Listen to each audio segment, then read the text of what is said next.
اور اللہ سے بڑھ کے کسی کا قول سچا نہیں ہے، لیکن اللہ پاک قرآن مجید میں یہ قسمیں اٹھا کے فرما رہا ہے کہ مجھے انجیر کی قسم، مجھے زیتون کی قسم، مجھے طور سینین کی قسم، اور مجھے امن والے شہر کی قسم، لقد خلقنا الانسان فی احسن تقویم، میں نے انسان کو اچھی صورت میں بنایا ہے۔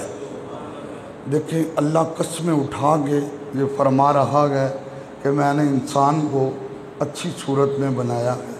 اور کبھی غور کریں قرآن پاک پڑھتے ہوئے یا سماعت کرتے ہوئے تو اس کے ترجمے پہ غور کریں تو اللہ تعالیٰ بہت ساری جگہوں میں فرما رہا ہے الم تر ان اللہ سخر لکم ما فی السماوات و ما فی الارض، اے لوگوں کیا تم نے دیکھا نہیں ہے کہ ہم نے سارا کچھ تمہارے لیے مسخر کیا ہے، زمین و آسمان تمہارے لیے بنائے ہیں، یہ آسمان، یہ ستاروں کی رنگت، یہ چاند کی چمک، یہ سورج کی روشنی، یہ سارا کچھ ہم نے تمہارے لیے بنایا ہے۔ کبھی توجہ کریں، ہر بڑی سے بڑی چیز کو بھی اللہ نے بنایا ہے اور ہر چھوٹی سے چھوٹی چیز کو بھی اللہ نے بنایا ہے۔ اگر بڑی چیز دیکھنی ہو تو ایک ہاتھی ہے، ہاتھی کو دیکھ لیں، اور چھوٹی چیز دیکھنی ہو تو ایک چونٹی ہے جس کو ہم کیڑی کہتے ہیں، اس کو دیکھ لیں۔ اگر ہاتھی کے اندر اللہ نے آنکھیں رکھی ہیں تو چونٹی کے اندر بھی ہیں۔ اللہ نے اگر بڑی چیز کو بنایا ہے تو چھوٹی چیز کو بھی بنایا ہے۔ یہ یاد رکھیں، اگر ایک بڑا کارخانہ چھوٹی چیز کو بنا دے تو اس کا جو مرتبہ ہے وہ گر جاتا ہے، لیکن کیا شان ہے میرے رب کی، وہ بڑی چیز بنائے تو پھر بھی ہر چیز پہ قادر ہے، وہ چھوٹی چیز بنائے تو پھر بھی ہر چیز پہ قادر ہے۔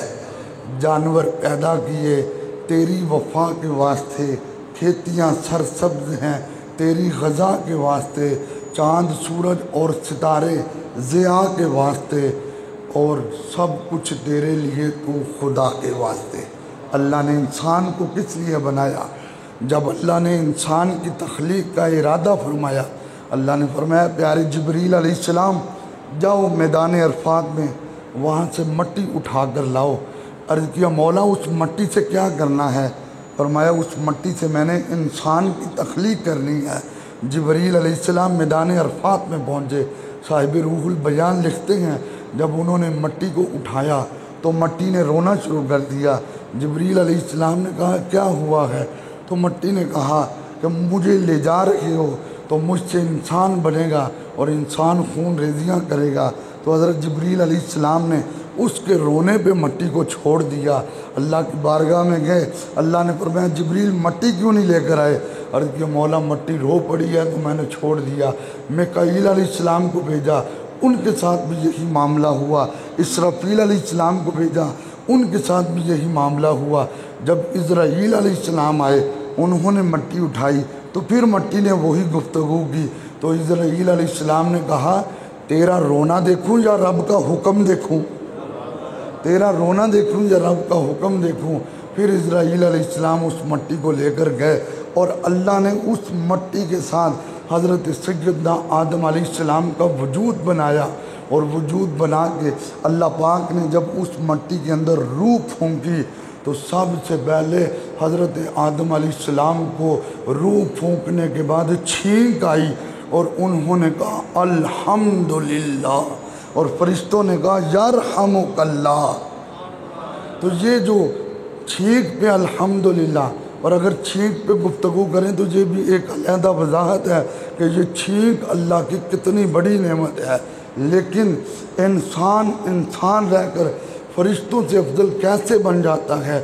انسان جو ہے اس کو اللہ نے معصوم نہیں بنایا۔ جو غیر انبیاء ہیں وہ معصوم نہیں ہیں، وہ گناہ کر سکتے ہیں، اور اصحاب رسول اور آل رسول یہ محفوظ ہیں، یہ محفوظ ہیں، یہ معصوم نہیں ہے۔ اور یہ جو عام دنیا ہے، لیکن اگر کوئی اس سارے شیطان کے جال سے بچ کر اپنے آپ کو میرے نبی کی سیرت کے مطابق ڈھالنا شروع کر دے تو پھر وہ چل تو زمین پہ رہا ہوتا ہے، آسمان بھی اس کے تذکرے ہو رہے ہوتے ہیں۔ پھر اسی کے لیے حدیث قدسی ہے، من کان للہ کان اللہ لا۔ انسان جب تو رب کا بن جاتا ہے تو پھر رب تیرا بن جاتا ہے۔ وعباد الرحمن الذین یمشون علی الارض ہونا، اور رحمان کے بندے ہوتے ہیں وہ زمین پہ بڑی نرمی سے چل رہے ہوتے ہیں، ان کے زمین پہ چلنا رب کو اتنا پسند ہوتا ہے، اللہ فرشتوں کے اندر بھی ان کا تذکرہ فرما رہا ہوتا ہے۔ ارے انسان محنت کر کے کتنا اونچا چلا جاتا ہے، تو ایک نظر دیکھ لیں، حضرت عمر بن خطاب رضی اللہ تعالیٰ عنہ ہیں انسان ہیں، لیکن مسجد نبوی کے ممبر پہ کھڑے ہیں، نہامد میں جنگ ہو رہی ہے، اس مسجد نبوی کے ممبر پہ کھڑے ہو کر خطبہ بھی دے رہے ہیں، جنگ کا منظر بھی دیکھ رہے ہیں، جنگ والوں کا منظر دے کر اپنی بات بھی ان کو پہنچا رہے ہیں، ان کو جنگ کی فتح کا طریقہ بھی بتا رہے ہیں۔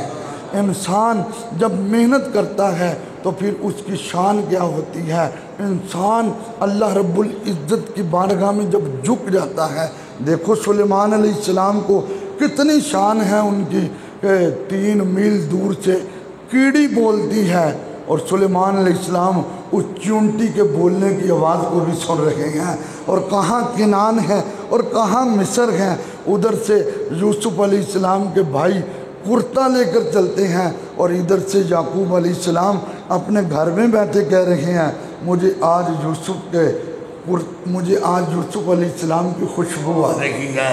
ارے اور منظر دیکھنا ہو تو وہ سلیمان علیہ السلام کی بارگاہ ہے، اور آصف بن برقیہ ہے، 1000 من وزنی جو تخت ہے، اتنا لمبا چوڑا تخت ہے، پلک جھپکنے سے پہلے ہی سامنے کر دیا ہے۔ یہ کیا وجہ ہے؟ حدیث قدسیہ بخاری شریف میں پوری ہے، اللہ فرماتا ہے بندہ میری عبادت کر کر کے، فرائض کی ادائیگی کر کر کے میرے قریب ہو جاتا ہے، پھر فرائض کے ساتھ نوافل کی ادائیگی کے ساتھ وہ میرے اتنا قریب ہو جاتا ہے، پھر آنکھ اس کی ہوتی ہے وَبَصَرَهُ الَّذِي يُبْصِرُ بِهِ وَيَدَهُ الَّتِي يَبْطِشُ بِهَا وَرِجْلَهُ الَّتِي يَمْشِي بِهَا، پھر آنکھ اس کی ہوتی ہے خدا دیکھ رہا ہوتا ہے، ہاتھ اس کا ہوتا ہے پکڑنے کی قوت خدا کی ہوتی ہے، پھر زبان اس کی ہوتی ہے وَإِنْ سَأَلَنِي لَأُعْطِيَنَّهُ، وہ اللہ سے جو بھی مانگتا ہے اللہ اس کی جھولی کو بھر دیتا ہے۔ حضرت باجزید بستامی رحمۃ اللہ علیہ، اللہ کے ولیوں کی ہسٹری پڑھ کے دیکھیں، ان کی ہمیشہ کوشش ہوتی تھی کہ جس دل میں حضور کی محبت کا چراغ روشن نہیں ہے، اس دل میں چراغ مصطفیٰ کریم کی محبت کو روشن کیا جائے۔ تو آپ کا جہاں گھر تھا، گھر کے ساتھ ایک پڑوس میں یہودی رہتا تھا، وہ یہودی سفر پہ گیا تو اس کا چھوٹا سا بچہ تھا جو رات کے وقت روتا تھا، ہمسایہ تھا، باجزید بستامی رحمۃ اللہ علیہ سے رہا نہ گیا، دروازے پہ دستک دی، کہا یہ تمہارا بچہ کیوں روتا ہے؟ کہا اس لیے کہ اس کا باپ پہلے روزانہ رات کو تیل لاتا تھا اور چراغ روشن کرتا تھا، اور روشنی جو تھی وہ اس کے رونے کو ختم کر دیتی تھی، اس لیے باپ نہیں ہے تو چراغ میں تیل بھی نہیں آ رہا ہے۔ فرمایا کوئی بات نہیں، اس کا باپ چلا گیا ہے، روزانہ ان کے چراغ میں جا کے تیل ڈال دے۔ جب وہ یہودی واپس آیا تو اس کی زبان پہ ایک ہی جملہ تھا، اس نے کہا اگر باجزید کا تیل ہمارے گھر کو روشن کر سکتا ہے تو اس کے رسول کا کلمہ ہمارے دل کو بھی روشن کر سکتا ہے۔ اور پھر کیا بات تھی، حضرت باجزید بستامی رحمۃ اللہ کے اخلاق کی ایک جھلک تھی کہ جس نے اس یہودیوں کے گھر میں اسلام کا جھنڈا لگا دیا۔ اس لیے تو میرے آقا صلی اللہ علیہ وآلہ وسلم کی حدیث ہے من احب للہ وابغض للہ وآتى للہ ومنع للہ فقد استکمل الایمان۔ فرمایا جس نے کسی سے محبت کی صرف اللہ کے لیے، اس میں اپنی ذاتی غرض کوئی نہیں ہے، بس اس لیے محبت کی ہے کہ یہ انسان ہے اور میں اللہ کے لیے اس سے پیار کر رہا ہوں، وَأَبْغَضَ لِلَّهِ، کسی سے دشمنی ہے تو وہ بھی اللہ کے لیے ہے، وَآتَى لِلَّهِ، کسی کو کچھ دینا ہے تو وہ بھی اللہ کے لیے دینا ہے، وَمَنَعَ لِلَّهِ، کسی سے کچھ روکنا ہے تو وہ بھی اللہ کے لیے روکنا ہے۔ یہ 4 چیزیں ہو جائیں گی فَقَدْ اسْتَكْمَلَ الْإِيمَانَ، بارگاہ مصطفیٰ سے آواز آتی ہے تمہارا ایمان کامل ہو گیا ہے۔ میرے آقا کی یہ بھی حدیث پاک ہے، اللہ کے رسول صلی اللہ علیہ وآلہ وسلم نے فرمایا، مفہوم کچھ یوں ہے، اگر ایک مسلمان میرا امتی مشرق میں رہتا ہے اور دوسرا مسلمان میرا امتی مغرب میں رہتا ہے، اور مشرق والا اس مغرب والے سے پیار کرتا ہے اور مغرب والا اس مشرق والے سے پیار کرتا ہے، اور پیار کی وجہ کوئی دولت نہیں ہے، کوئی قد کاٹھ نہیں ہے، پیار کی وجہ کیا ہے؟ پیار کی ایک ہی وجہ ہے کہ وہ کہتے ہیں ہم دونوں مسلمان ہیں، اور المسلم اخو المسلم، مسلمان مسلمان کا بھائی ہے، بس وہ اس وجہ سے پیار کرتا ہے۔ تو میرے آقا فرماتے ہیں اللہ قیامت والے دن دونوں کو جمع فرمائے گا، اللہ قیامت والے دن دونوں کو جمع فرمائے گا۔ ایک ہے حقوق اللہ، ایک ہے حقوق العباد۔ حقوق اللہ کا بھی خیال رکھنا ہوگا، حقوق العباد کا بھی خیال رکھنا ہوگا۔ المسلم من سلم المسلمون من لسانہ و یدہ۔ آج لوگ پوچھتے تو ہیں کہ مسلمان کی تعریف کیا ہے، تو ایک تعریف زبان مصطفیٰ سے بھی ہے، وہ کیا ہے؟ فرمایا مسلمان وہ ہیں جس کے ہاتھ سے اور جس کی زبان سے دوسرے مسلمان محفوظ رہتے ہیں۔ ایک جگہ پہ میرے آقا نے فرمایا خیر الناس من ینفع الناس، لوگوں میں بہترین وہ ہیں جو لوگوں کے لیے نفع والا بن جاتا ہے۔ کدھر حضرت سلیمان فارسی کھڑے ہیں بازار میں، تو اگر ایک بندہ اپنے کندھوں پہ سامان کی بوری اٹھا کے آہستہ آہستہ چل رہا ہے تو یہ اس علاقے کے گورنر ہیں، لیکن یہ حدیث مصطفیٰ کریم سے ڈائریکٹ سننے والے تھے، پڑھنے والے تھے، خیر الناس من ینفع الناس۔ دیکھا اس کو سامان اٹھانے میں دقت ہو رہی ہے، پریشانی کا سامنا ہے، حضور کی سنت ادا کرتے ہوئے اس کے سامان کی بوری وقت کے گورنر نے اپنے کندھوں پہ اٹھائی، کہا چلو مجھے اپنا گھر بتاؤ۔ جب اس کا گھر کی طرف چلنے لگے تو میں نے حضرت سلیمان فارسی کے مناقب میں پڑھا ہے، راستے میں جو آ رہا تھا وہ آپ کو کہہ رہا تھا حضرت السلام علیکم، حضرت السلام علیکم۔ وہ جس بندے کی بوری اٹھائی تھی وہ بڑا شرمندہ ہو رہا تھا کہ یہ وقت کے گورنر جن کا آنے جانے والے اتنا احترام کر رہے ہیں اور اس نے میرا سامان اٹھایا ہوا ہے۔ جب اس کا سامان لے کر اس کے گھر تک پہنچے اور اس کا سامان چھوڑا تو اس نے ہاتھ جوڑ دیے، فرمانے لگے ہاتھ مت جوڑ۔ میرے نبی نے فرمایا ہے مفہوم کچھ یوں ہے، اگر کوئی کسی کی مدد کے لیے اپنے قدم اٹھاتا ہے تو اللہ اس کو 10 سال کے اعتکاف کی عبادت کا ثواب عطا فرماتا ہے۔ تو یہ یقیناً انسان کو حقوق اللہ اور حقوق العباد کا خیال رکھنا ہوگا۔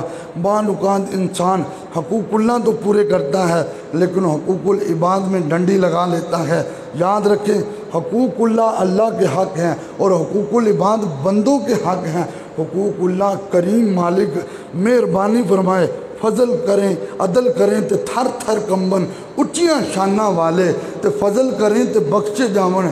میں جو گناہاں والے وہ کریم مالک مہربانی کرے تو وہ معاف فرما دے گا، لیکن حقوق العباد جب تک بندہ معاف نہیں کرے گا اس وقت تک معاف نہیں ہوگا۔ لہٰذا کسی کا دل دکھایا، کسی کو تکلیف دی، کسی کا کوئی پیسہ ضبط کیا، کسی کے کوئی جائیداد میں ضبط کیا تو آج وقت ہے ان کو راضی کر لیں، ورنہ کل جب موت آنکھیں بند ہو جائیں گی میدان محشر آئے گا تو کیا جو آج ہی میں نے صورت پڑھی ہے اذا السماء انفطرت واذا الکواکب انتثرت واذا البحار فجرت واذا القبور بعثرت، آگے لفظ کیا ہے عالمت نفس ما قدمت واخرت، ہر جان لے گی جو اس نے آگے بھیجا ہے جو پیچھے جوڑا ہے۔ یا ایھا الانسان ما غرک بربک الکریم، اے انسان تجھے کس نے دھوکے میں ڈالا ہے؟ خود ہی کو کر بلند اتنا کہ ہر تقدیر سے پہلے خدا بندے سے خود پوچھے بتا تیری رضا کیا ہے۔ لا